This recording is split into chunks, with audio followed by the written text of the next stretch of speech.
মৃত্যুর আগে ইরা পানি খাওয়ার জন্য অনেক ছটফট করছিল, বারবার পানির জন্য আকুতি জানিয়েছিল, কিন্তু শ্বাসনালী কাটার সার্জারির জন্য পানি খাওয়া নিষেধ ছিল।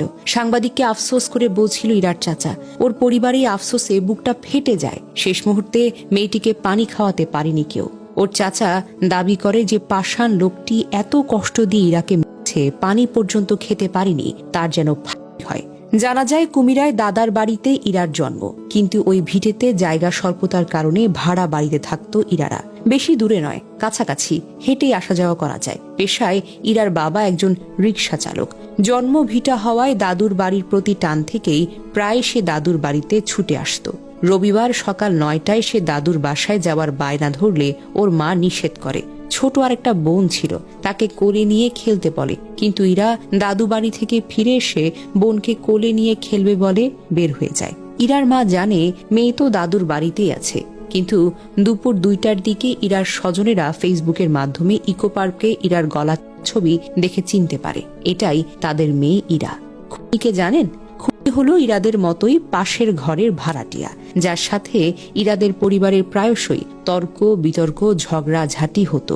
সেই ক্ষোভ থেকেই ইরার বাবাকে শায়েস্তা করার জন্য খুনি ইরাকে বেছে নিয়েছে। দাদুর বাসায় যাওয়ার পথে ইরাকে খুনি একা পেয়ে চকলেট খাওয়ার লোভ দেখায় এবং কুমিরা বাসস্ট্যান্ড থেকে বাসে করে নিয়ে আসে সীতাকুণ্ড ইকো পার্কের গহীন জঙ্গলে। সেখানে মেয়েটিকে চেষ্টা করে, আদৌ করেছে কিনা সেটা হয়তো ফরেন্সিক রিপোর্টে জানা যাবে। এক পর্যায়ে ইরা ওর বাবাকে বলে দিবে বলে হুমকি দিলে কোমরে থাকা দিয়ে ইরাকে করে এবং মৃত ভেবে পালিয়ে যায়। কিন্তু মেয়েটি তখনও জীবিত এবং বেঁচে থাকার আকুল ইচ্ছাশক্তি নিয়ে সে রক্ত গলাটার শরীর নিয়ে জঙ্গল থেকে সড়কের দিকে এগিয়ে আসে। সড়ক নির্মাণ কাজে থাকা লোকগুলো শিশুটিকে দেখতে পেয়ে দ্রুত গলায় কাপড় পেঁচিয়ে হাসপাতালে নিয়ে যায় এবং প্রায় 2 দিন মৃত্যু যন্ত্রণা সহ্য করে মেয়েটি ইন্তেকাল করে।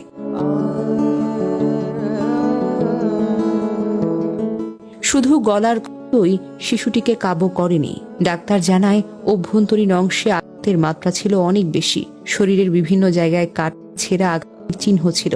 আসামি গ্রেফতার হয়েছে, আসামি অপরাধ স্বীকার করেছে। সিসিটিভি ক্যামেরায় ফুটেজ রয়েছে। তাহলে কেন প্রচলিত বিচার ব্যবস্থায় এই বিচারকে বছরের পর বছর আদালতে ঝুলিয়ে রাখা হবে?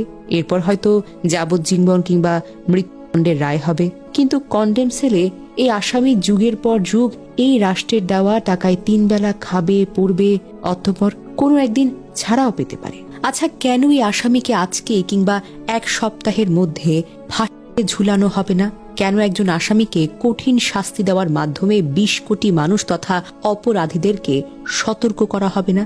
কেন ভিকটিমের পরিবারের মনকে অন্তত এই শান্তিটুকু দেওয়া হবে না যে এই দেশ তোমার মেয়ের খুনিকে ক্ষমা করেনি, ক্ষমা করবে না?